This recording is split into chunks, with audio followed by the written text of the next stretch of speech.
بسم اللہ الرحمن الرحیم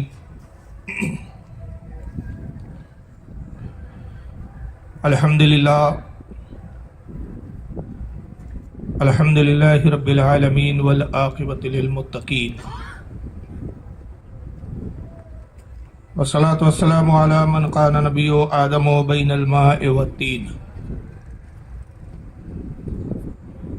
قال اللہ تبارک و تعالی فی القرآن المجید والفرقان الحمید ان اولیاءہ الا المتقون.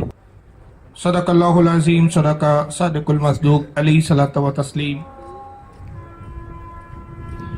ان اللہ وملائکتہ یصلون علی النبی یا ایھا الذین آمنوا صلوا علیہ وسلموا تسلیما.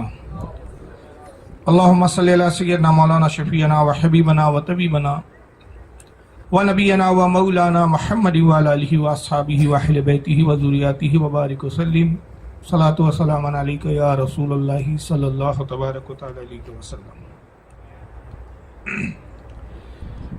کلمنا کے اس علاقے میں دوسری مرتبہ یہ حاضری ہے میری. اس سے قبل جناب محترم آفاق بھائی کے تقریب شادی کے موقع پر خطاب کرنے کے لیے حاضر ہوا تھا، اور اس کے بعد آج کا یہ پر نور جلسہ جس میں حاضر ہوں. یوں تو یہ جلسہ 11ویں شریف کے مہینے میں ہونا تھا، لیکن اس وقت میرے پاس کوئی تاریخی بھی نہیں تھی اور کچھ دوسرے دیگر حالات کے سبب جلسے کی تاریخ کو آگے بڑھا کر اس مہینے میں رکھا گیا. عنوان جو مجھے دیا گیا ہے وہ یہ ہے کہ غوث اعظم کی تعلیمات. عام طور پر اس موضوع پر بہت کم خطاب ہوتے ہیں. سرکار غوث اعظم رضی اللہ تعالیٰ عنہ کی جب بات آتی ہے تو کرامات پر زیادہ زور دیا جاتا ہے، اور یہ ایک حقیقت ہے کہ سرکار غوث اعظم رضی اللہ تعالیٰ عنہ کثیر الکرامات اولیاء میں ہے، اولیاء کے سردار ہے. حافظ ابن کثیر اپنی کتاب البدایہ والنہایہ میں لکھتے ہیں کہ اولیاء اکرام میں جس قدر کرامات حضرت شیخ عبد القادر جیلانی سرکار غوث اعظم کی ہے، اتنی کرامات دیگر اولیاء کی نہیں ملتی ہے. اور یہی بات ابن تیمیہ نے بھی اپنی کتاب مجمع الفتاوی میں نقل کی ہے. تو غرض کے اس پر علماء کا اتفاق ہے کہ سرکار غوث اعظم کثیر الکرامات اولیاء میں سے، اور کیوں نہ ہو کہ آپ تمام اولیاء کے سردار ہیں. لیکن آج کا موضوع ان کی تعلیمات پر ہے کہ غوث اعظم نے رسول اللہ کی اس امت کو اور اپنے چاہنے اور ماننے والوں کو کیا تعلیم دی ہے.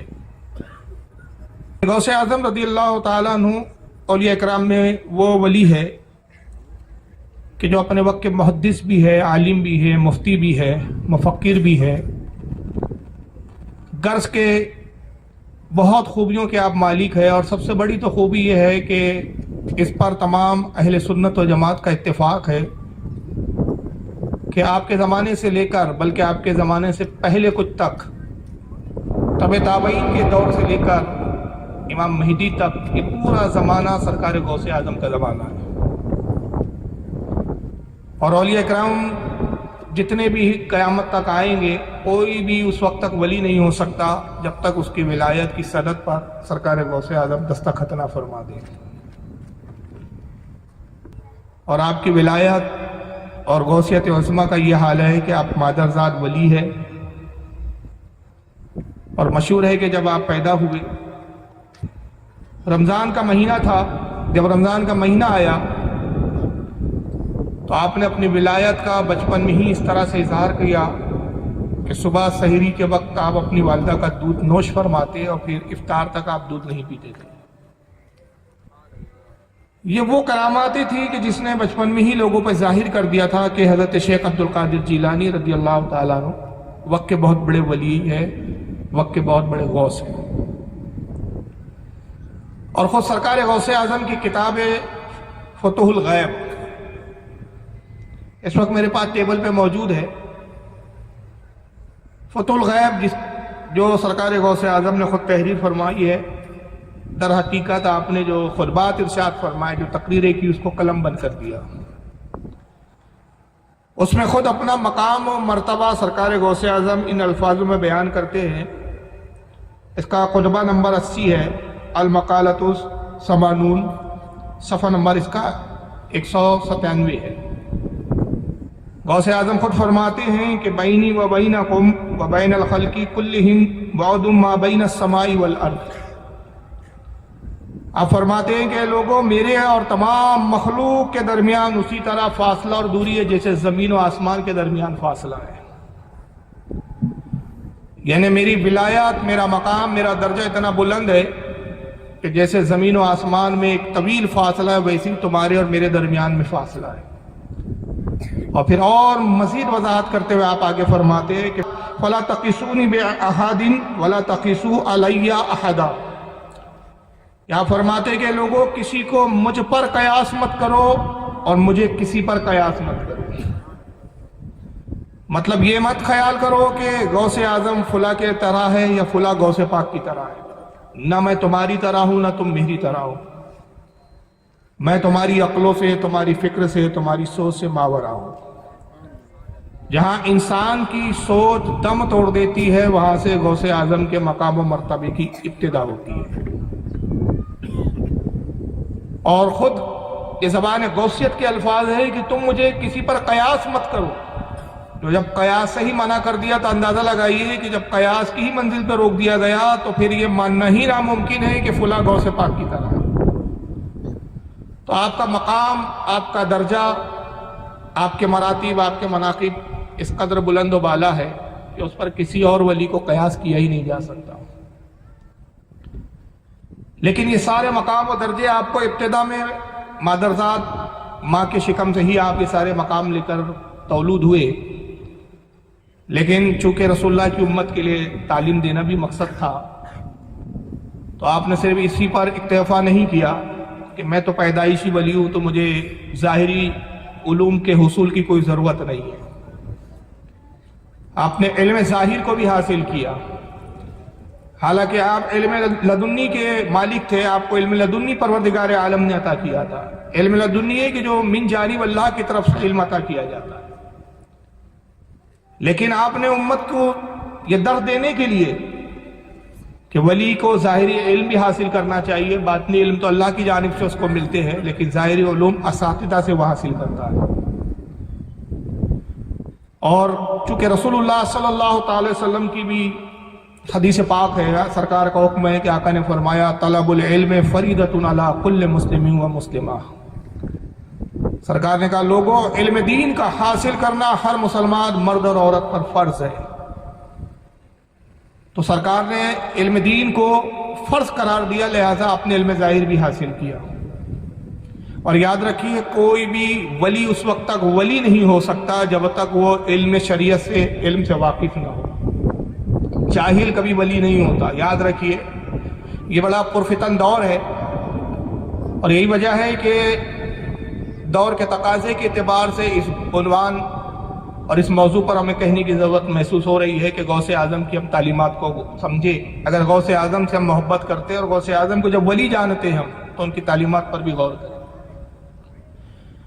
تو غوث اعظم کا علم ظاہر حاصل کرنا، اس میں ایک بات پینا ہے، ایک بات پوشیدہ ہے کہ آپ نے درس دیا اپنے چاہنے اور ماننے والوں کو کہ یاد رکھو، میں علم ظاہر اس لیے بھی حاصل کر رہا ہوں کہ تم جان لو کہ کوئی شخص اس وقت تک ولی نہیں ہو سکتا کہ جب وہ علم سے واقف نہ ہو، علم سے آراستہ نہ ہو، کہ جاہل ولی نہیں ہوتا.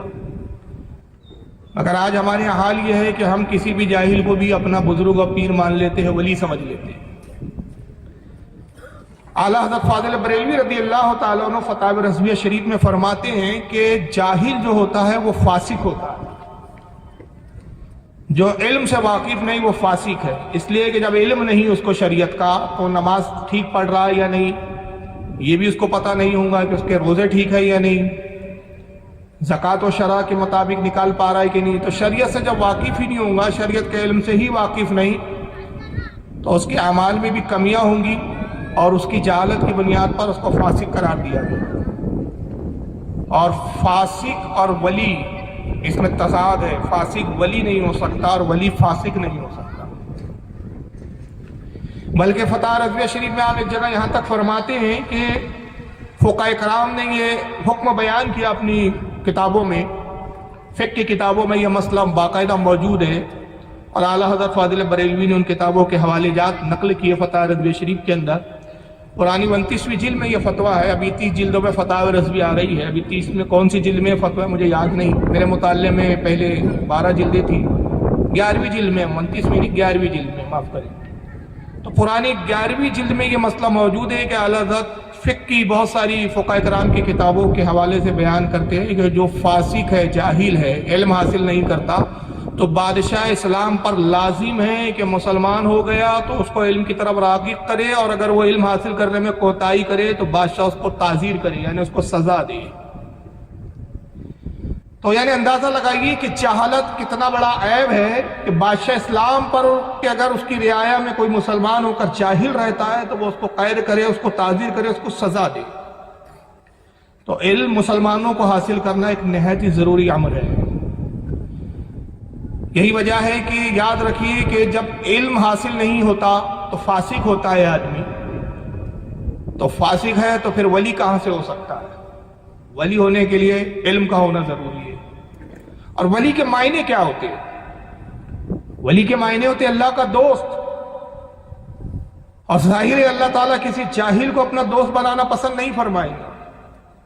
بھائی دنیا میں ایک بڑے عہدیدار ہوتے ہیں، مثال کے طور پہ ایک کمشنر کا ایک عہدہ ہوتا ہے، منسٹر کا ایک عہدہ ہوتا ہے، کلیکٹر کا ایک عہدہ ہوتا ہے، بڑے بڑے دنیا میں عہدے ہوتے ہیں۔ تو یہ اپنا دوست کس کو بناتے ہیں؟ کیا کسی جاہل کو یہ دوست بناتے ہیں؟ جب ایک دنیا کا منصب دار کسی جاہل کو اپنی دوستی میں رکھنا پسند نہیں کرتا تو رب تبارک و تعالیٰ تو غنی ہے اور پروردگار عالم بے نیاز ہے کہ کسی جاہل کو اپنا دوست اور ولی بنا لے۔ لیکن پھر یہاں ایک شبہ آتا ہے کہ بہت سارے ایسے بھی اولیاء کرام ہیں کہ جن کی ولایت پر اتفاق ہے، لیکن انہوں نے ظاہری طور پر علم حاصل نہیں کیا، کسی مدرسے میں کبھی نہیں گئے، کسی استاد سے نہیں پڑھا، مگر وہ اللہ کے ولی بھی کہلائے۔ اس طرح کے اولیاء کی ایک لمبی فہرست ہے اگر نام بیان کیے جائے تو پھر یہ سارے مسئلوں کی کیا اہمیت رہ جاتی ہے اس چیز کے سامنے کہ ایسے بھی اولیاء گزرے کہ جو کبھی مدرسہ نہیں گئے، کسی سے پڑھا نہیں۔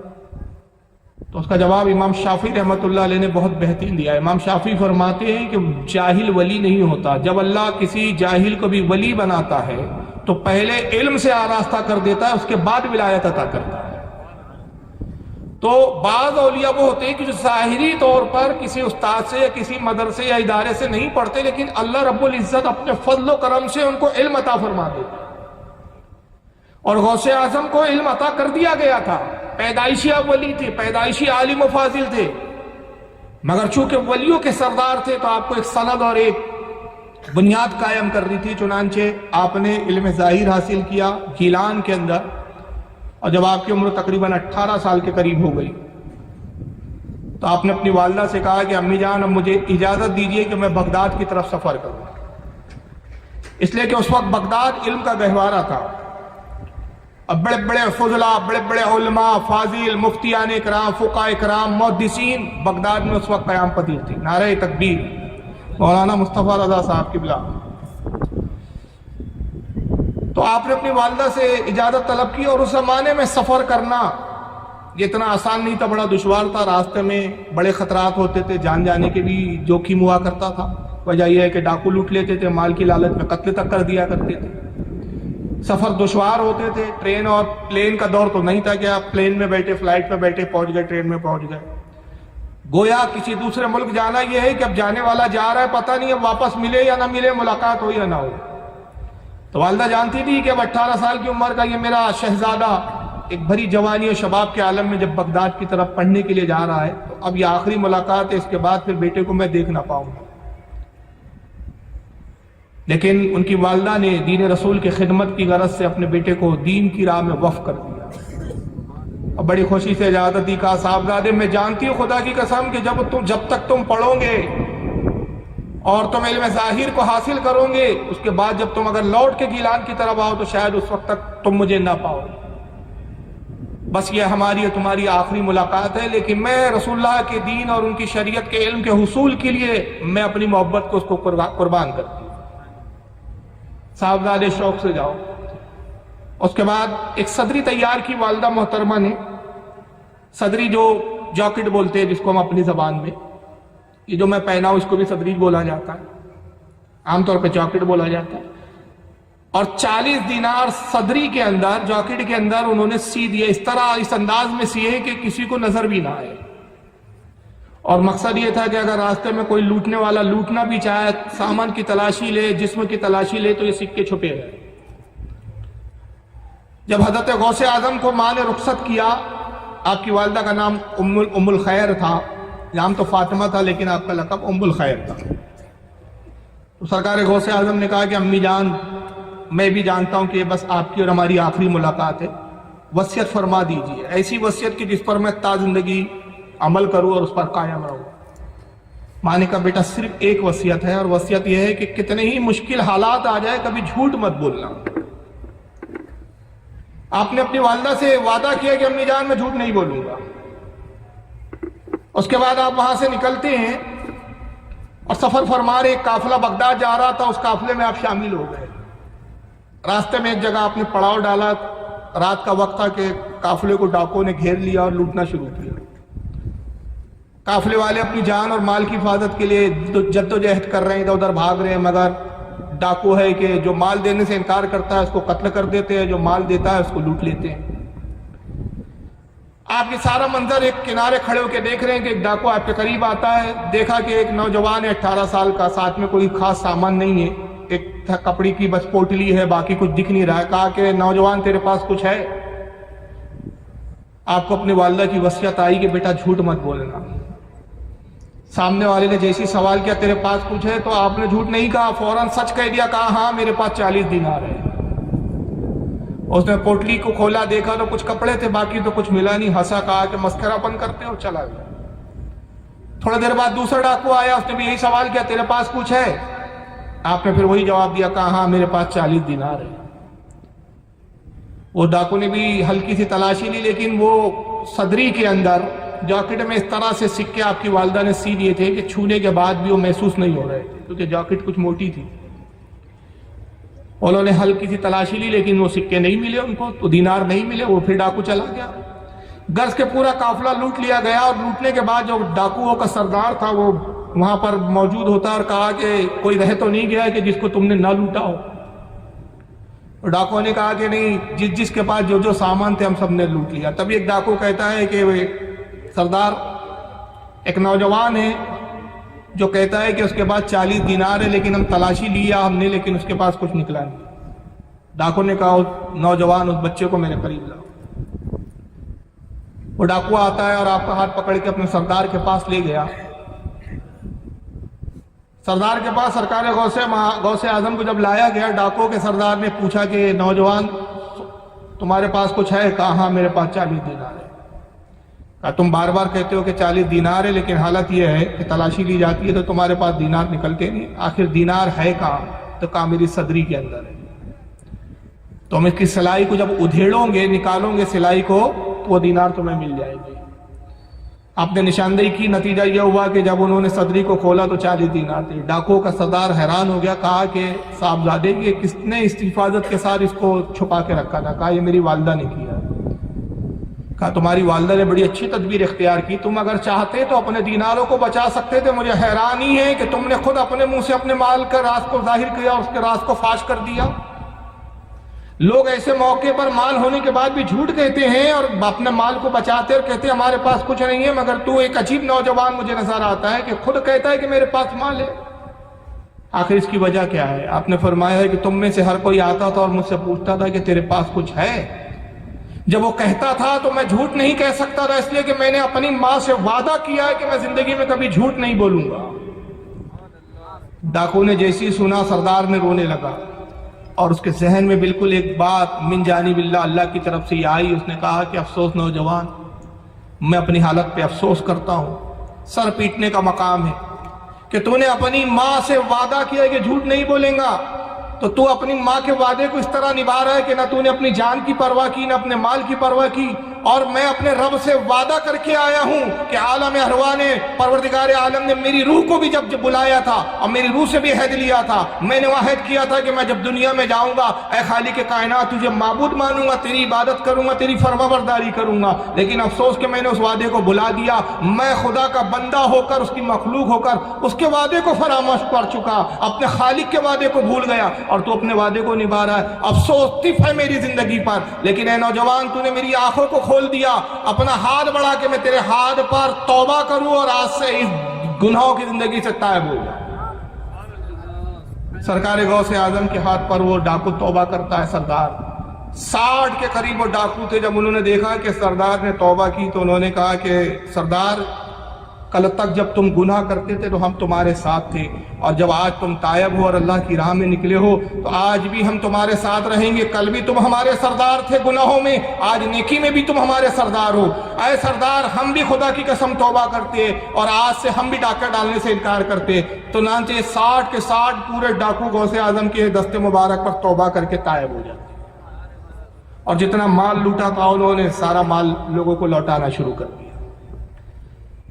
یہ سرکار غوث اعظم رضی اللہ تعالیٰ عنہ کا یہ تبلیغ کا پہلا ایک مرحلہ تھا کہ آپ کی ایک معمولی سی کوشش اور آپ کی ایک سچائی اور صداقت کی بنیاد پر 60 ڈاکو توبہ کرتے ہوئے نظر آتے ہیں۔ یہاں سے ہمیں ایک درس اور تعلیم ملتی ہے غوث اعظم کی کہ حالات کتنے ہی سنگین ہو جائے، کتنے ہی بدتر ہو جائے، کتنی ہی دشواریاں ہوں، جھوٹ انسان کو نہیں بولنا چاہیے۔ لیکن آج جھوٹ کا عالم یہ ہو گیا ہے کہ جھوٹ کو ہم جھوٹ ہی نہیں سمجھتے، بلکہ جھوٹ کو گناہ ہی سمجھنا چھوڑ دیا گیا ہے۔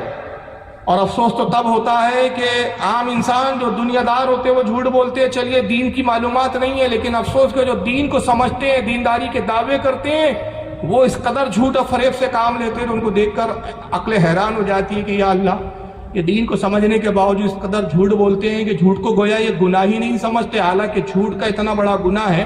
میں ایک حدیث آپ کے سامنے پیش کر دیتا ہوں کہ جھوٹ کے تعلق سے کتنا بڑا گناہ بتایا گیا ہے۔